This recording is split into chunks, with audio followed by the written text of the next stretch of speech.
Bientôt les téléspectateurs de M6 vont pouvoir retrouver Karine Le Marchand sur le petit écran.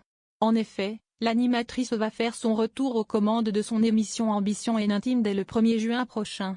Un programme dans lequel cette dernière invite des personnalités politiques à parler de leur vie privée.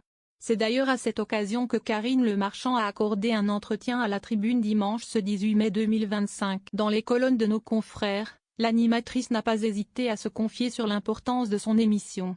Puisque pour elle, la sphère intime influe sur les combats, le nier serait se tromper magistralement. Et il faut dire qu'elle n'a pas tort. Pour cette nouvelle édition d'Ambition intime, la présentatrice de la 6 a rencontré des figures politiques comme Sandrine Rousseau, Jordan Bardella ou encore Gérald Darmanin. En plus de préparer son retour sur M6 avec son émission, Karine Le Marchand travaille également sur un autre projet. Il s'agit du lancement d'une agence matrimoniale 2.0. Une organisation qui devrait donner un véritable coup de pouce aux personnes qui souffrent de solitude. La solitude ne me déplaît pas. Mais il y a des millions de gens qui en crèvent.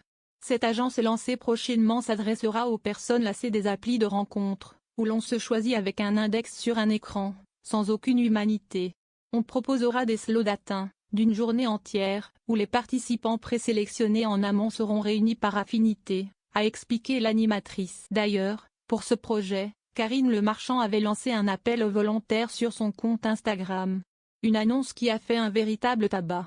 En effet, il n'a pas fallu longtemps pour que la quinquagénaire se retrouve face à une vague de messages. Avec ce projet, l'animatrice pourra proposer une application aux personnes qui recherchent un amour sincère et durable. Ce n'est un secret pour personne, Karine Le Marchand n'a pas eu beaucoup de chance en amour. Mais si au début, c'était un problème, cette dernière a fini par s'y faire. C'est vrai que je vis très bien, le célibat, c'est ça le problème, a-t-elle confié dans les colonnes de la Tribune dimanche. Avant d'ajouter, je crois encore à une histoire d'amour, mais à n'importe quel prix. J'ai peur de perdre ma santé accent aigu mental en tombant sur un dingue.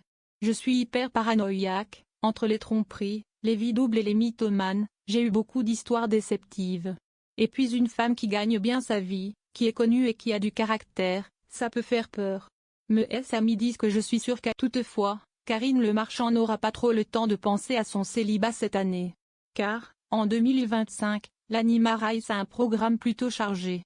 À la rentrée, il y aura un documentaire sur l'histoire de l'immigration en France, que j'ai produit, a-t-elle révélé. Cependant, cette dernière compte bien prendre une pause. J'ai dit à M6 que j'allais faire une pause en tant que productrice pendant 2 ou 3 ans.